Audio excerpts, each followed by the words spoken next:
Part 6. Organized Planning, the sixth step to riches. Your achievement can be no greater than your plans are sound. How to build practical plans.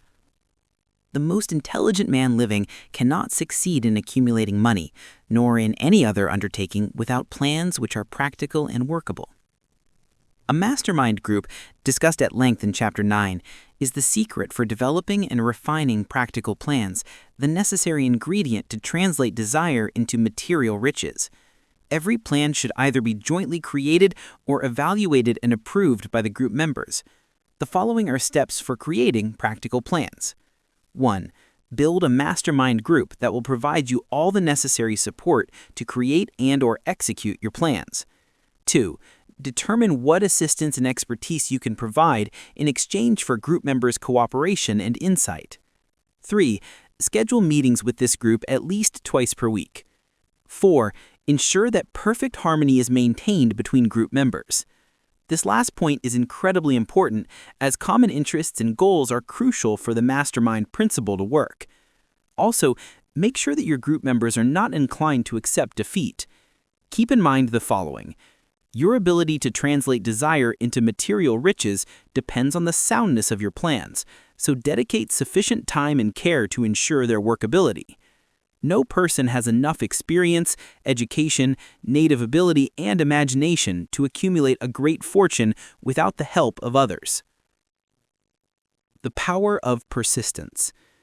Remember, when your plans fail, that temporary defeat is not permanent failure. It may only mean that your plans have not been sound. Build other plans. Start all over again. Organized planning, or the restructuring of knowledge via the imaginative faculties into a definite plan of action, requires persistence, or an inability to accept temporary defeat. We often look at the most successful business people and assume that they had an easy ride to the top, but appearances are deceiving. The vast majority of people who have amassed great fortunes did not inherit the money and had no particular advantage. What distinguishes them from the majority is the definiteness of their purpose, their ability to organize knowledge into definite plans, through their imagination as well as through their mastermind alliance, and their unwillingness to accept the finality of defeat. Thomas Edison, for instance, failed 10,000 times before he perfected the incandescent light bulb. Steve Jobs was fired from his own company before he was rehired and turned Apple into the electronics giant that it became. J.K. Rowling had trouble finding a publisher for her massively successful Harry Potter series and lived on welfare as a single mother while writing the books. Amazon's Fire Phone was a huge dud, but it provided the insight the company needed to develop its Echo smart speakers and Alexa cloud-based virtual assistant. The lesson? Never accept failure as final. Reframe all defeat as a temporary setback, one that can be overcome by a new plan. The problem isn't with your idea, it's with the execution, the plans. If one plan doesn't work, try another, and another, and another, until you find one that does work. Remember the lesson from Darby's gold mining story. Don't stop now. You might be only 3 feet from gold. Action item. Increase your persistence. Write the following sentence on a small sheet of paper, cardstock works best to ensure durability, and place it somewhere easily accessible so that you can read it aloud each morning and night. A quitter never wins, and a winner never quits. Selling yourself. The real employer of the future will be the public. Hill identifies 2 primary ways to amass riches: compensation for personal services and the sale of ideas. Personal services include endeavors such as law, medicine, consulting, design, finance, or any activity intended to provide a service directly to customers. They are unique in that they do not require any capital in order to generate revenue, as the revenue is generated by selling an individual's knowledge and/or effort. Hill saw in personal services a great opportunity for a nation coming out of the Great Depression, whose people lacked startup resources other than their own experience, intellect, and work ethic. Today, there is just as much opportunity in personal services as there was when Hill wrote the book in 1937. America's capitalist economy offers endless opportunity for individuals with imagination, but you must provide value before expecting a return. Remember, there is always a cost for success. You must determine what you are willing to give or give up in exchange for attaining your definite chief aim. The world is filled with people who want money. The desire alone does not set you apart. You must be worth more and be able to market the value you add. Below are guidelines and principles from the chapter that are intended to help readers market their personal services. The insights are particularly relevant to leaders, regardless of industry, as many of the principles pertain to how to motivate individuals to action. Important factors of leadership. Leadership by consent, cooperation, is always more effective than leadership by force. The following are attributes of leaders who successfully lead through a partnership with their team members. 1. Unwavering courage. 2. Self-control. 3. A keen sense of justice. 4. Definiteness of decision. 5. Definiteness of plans. 6. The habit of doing more than what is paid for. 7. A pleasing personality. 8. Sympathy and understanding. 9. Mastery of detail. 10.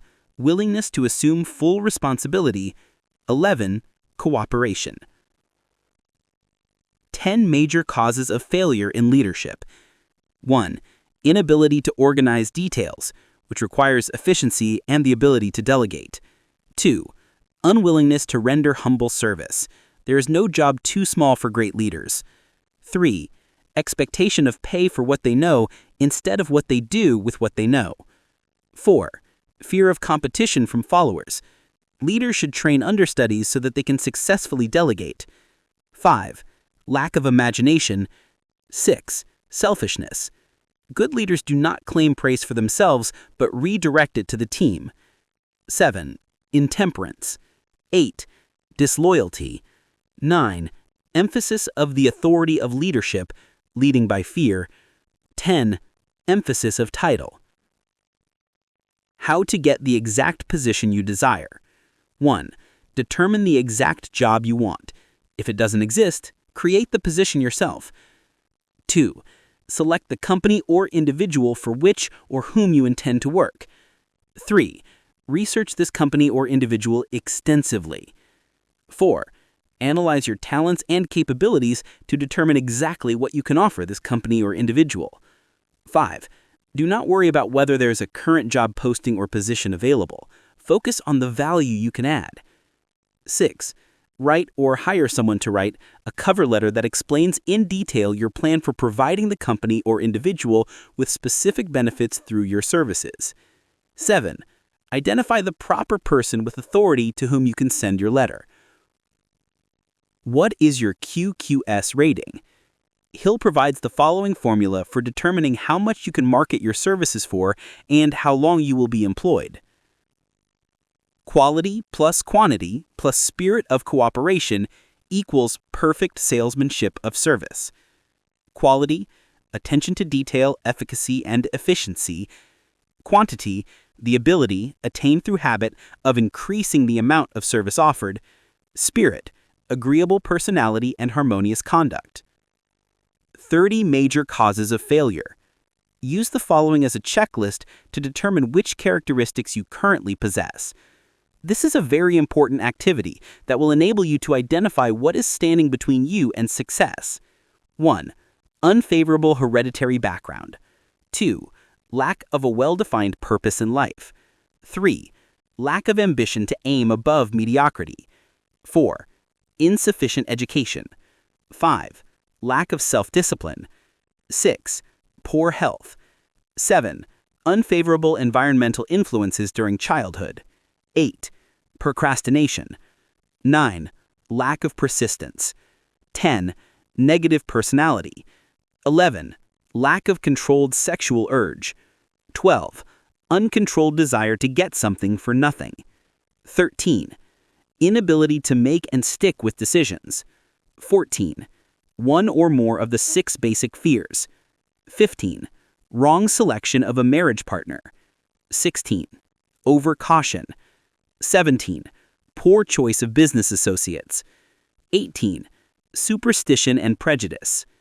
19. Incorrect career choice. 20. Failure to focus effort on one's definite chief aim. 21. Inability to manage money. 22. Lack of enthusiasm. 23. Intolerance or close-mindedness. 24. Intemperance, especially in eating, alcohol, and sex. 25. Inability to cooperate with others. 26. Privilege, power or advantages received through birth. 27. Intentional dishonesty. 28.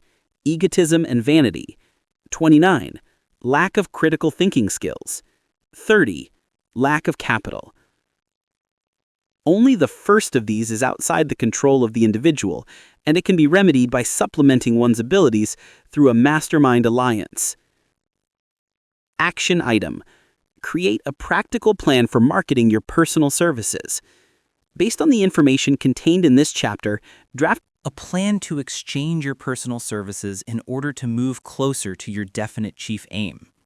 Consider, in what areas do you have expertise or experience? What services would help translate your desire into material reality? Who, specifically, would benefit from these services? Whose knowledge would help you develop and market these services? These are names to consider for your mastermind group. How much could you charge for these services? Use the QQS formula to assess.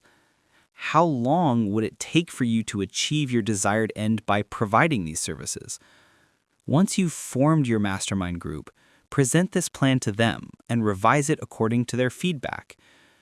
Continue to revise, reformulate, or completely redo your plans based on the public's response to your attempts. Thanks, you guys, for pay attention. Please support me by like and subscribe. Good luck!